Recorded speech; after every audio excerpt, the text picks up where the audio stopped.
Fala, nação corintiana, tudo bem com vocês? Gostaria de ficar por dentro das melhores notícias do Corinthians? Então corra, se inscreva-se no canal, ative as notificações e deixe o seu gostei. Fala pessoal, tudo bem com vocês? Bora atualizar as notícias do Timão, porque 3 jogadores já deixaram o clube, ou seja, o projeto 2025 já começou, assim como o projeto Libertadores.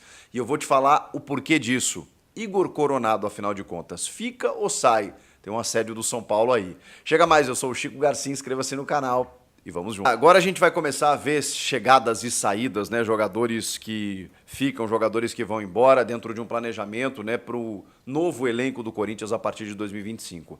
A ideia do Fabinho Soldado é manutenção e já tá bom demais, né? De tudo que o Corinthians investiu na temporada passada, nas 2 janelas, especialmente a segunda, né, com ótimos reforços, mas claro, a primeira teve o Rodrigo Garro, por exemplo, né, entre outros tantos jogadores. A ideia é não perder ninguém. E a gente sabe que as propostas podem chegar para o Yuri Alberto, se fala muito, para o Breno Bidon, que é uma joia da base, que terminou o ano como titular. Mas, enfim, o elenco ele foi muito bem montado, o elenco está fechado, o elenco está encaixado, o resultado está aparecendo. A gente vê pelos relatos, né? Já trouxe informações, vídeos e já conversei com atletas aqui. Os caras estão assim, ó, num fechamento que é raro acontecer. Então, assim, quando você encontra esse nível de atuação, nível de ambiente, cara, é muito difícil o time não bater campeão, né? Porque em algum momento isso vai acontecer, desde que você mantenha esse foco, esse trabalho, esse ambiente. É claro, né, só ganha um no futebol brasileiro, né, ou sul-americano, né, você vai ter que competir com grandes forças aí do cenário do continente, com muito investimento, mas o Corinthians me parece pronto para isso. Quando a gente fala de Copas, né, cara, é um clube muito forte, especialmente quando decide em casa, não tem para ninguém. Não à toa, mesmo na dificuldade, nessa temporada, brigando para não cair, com um elenco que ainda não tinha se reforçado e estava avançando nas Copas, derrubando todo mundo que vinha pela frente. Aí quando chegou no final, claro, né, o desgaste da temporada, o time não saindo da zona do rebaixamento, não conseguiu se sustentar, e aí depois, quando se voltou para o Brasileiro, a gente viu o que aconteceu. Esse time até jogou muito mais no Corinthians do que hoje joga no Vasco, mas enfim, a safra era boa. E quando volta o Caetano, eu tive mais expectativa, mas ele acabou não vingando. Ele tem 25 anos, né? Já teve sondagem até de outros clubes. Terminou o contrato dele, ele jogou 16 jogos, é isso? 16 jogos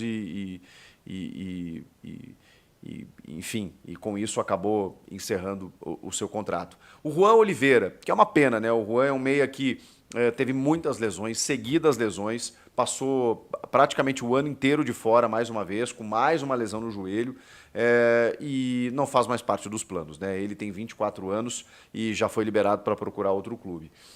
E também temos o Matheus Araújo, que também chegou a ter algumas oportunidades, mas nunca vingou. Nunca vingou. Esse realmente nunca me agradou, assim. Qualidade técnica a gente sabe que tem e tal, mas nunca foi um jogador afirmado, assim, o Matheus Araújo. Então, Matheus Araújo, Juan Oliveira e o zagueiro Caetano, esses não serão aproveitados. Eu acho que faz parte, né? O Corinthians, ele subiu de patamar, ele contratou jogadores de nível de seleção, jogadores valiosos, valorizados, e tem que colocá-los para jogar.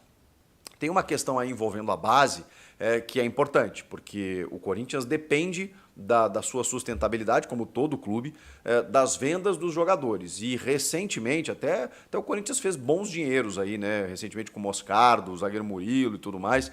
Mas assim, precisa mais até para aproveitar no time de cima e com mais tempo. O Bidon até está conseguindo ter uma regularidade, mas o Bidon estava na Copinha em janeiro e terminou o ano como titular e tem só 19 anos. O Fabinho Soldado explicou isso. Ele queria mais aproximação, queria mais utilização da galera da base, mas é que o momento do time não indicava. Porque é aquilo que eu falei para vocês, né? Tem o risco de você queimar o atleta.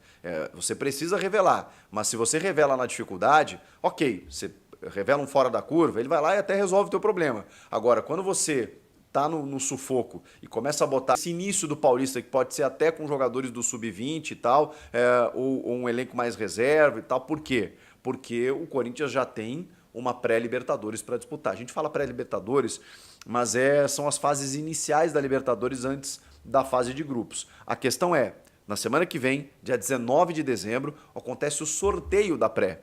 E aí o Corinthians saberá o seu adversário e provavelmente as suas datas que também serão definidas. A Libertadores ela começa no dia 5 de fevereiro, só que os brasileiros entram na fase 2, entre os dias 19 e 26. Jogo de ida 19 na semana ali, né, data base, né, aí tem que ver se vai ser 19 mesmo, mas é 19 de fevereiro e 26 de fevereiro, ou seja, o Paulista começou dia 15. Em fevereiro, meados de fevereiro, o Corinthians já tem uma decisão. E aí vai ter outra decisão nos dias 5 e 12 de março, para poder entrar na fase de grupos, que aí só começa em abril. Te atualiza também sobre uma entrevista em que Paul Pogba revela a vontade de jogar no Corinthians a custo zero. Preciso te explicar agora como é que Pogba virou assunto no Corinthians. Danilo Gentili recebeu no seu programa de entrevistas no SBT o Luva de Pedreiro, que é amigo pessoal do Pogba. Você, se entrar na página do Luva de Pedreiro, vai ver alguns vídeos dele ao lado do Pogba. Pois bem, não sei como é que surgiu a ideia, mas o Danilo Gentili e o Luva de Pedreiro fizeram uma videochamada com o Pogba. E o Danilo Gentili, corintiano assumido, convidou o Pogba para jogar no Corinthians. E ele disse que ele mesmo pagaria os salários do Pogba. A resposta do francês, falando português, foi surpreendente. Ele disse que não precisa pagar nada. O Danilo pergunta: quanto é que você quer que eu pague de salário para você jogar no Corinthians? E a resposta foi zero. Quero jogar com o Memphis, fecha aspas. Pronto, foi o suficiente para que torcedores corintianos nas redes sociais ficassem alucinados com a ideia. Vale a lembrança de que o Pogba acabou de rescindir seu contrato com a Juventus. O vínculo era longo, mas diante de uma enorme dificuldade financeira do clube italiano, o vínculo foi rescindido e o Pogba está livre. Pode fechar com qualquer clube do Brasil ou do mundo, embora façamos a ressalva de que ele está suspenso por doping e essa suspensão só acaba em março do ano que vem. O salário do Pogba nos tempos de Juventus era dos mais caros, algo na casa dos 6 milhões de reais mensais. A imprensa que cobre a Juventus de perto imagina que o destino do Pogba seja a Major League Soccer, o futebol dos Estados Unidos. Até porque boa parte desse período em que ele cumpriu suspensão, Pogba esteve por lá nos Estados Unidos. Diante desse cenário, seria mais lógico imaginá-lo jogando ou atuando na Major League Soccer. Pode pintar no Corinthians? Confesso que depois da contratação do Memphis Depay, aprendi a não duvidar da capacidade e da criatividade dos dirigentes corintianos. Não parece ser a lógica, mas depois também do discurso do Pogba, que pode ter sido em tom de brincadeira, como pode ter sido sério, é melhor aguardar cenas dos próximos capítulos. E você, o que pensa sobre Paul Pogba atuando no Corinthians? Foi só uma brincadeira dele? Ele falou sério? Já usa o espaço para comentário e registra a sua opinião. Combinado? Bora fechar o vídeo com boa notícia para o torcedor do São Paulo. Wendel aceitou a proposta do tricolor. Salário, direito de imagem, luvas e tempo de contrato absolutamente resolvidos. A notícia é especialmente boa depois da frustração com a informação de que o Oscar não voltará ao Brasil. No próximo ano, o São Paulo trabalhava em duas frentes, na contratação do Wendel para a lateral esquerda e do Oscar para vestir a camisa 10.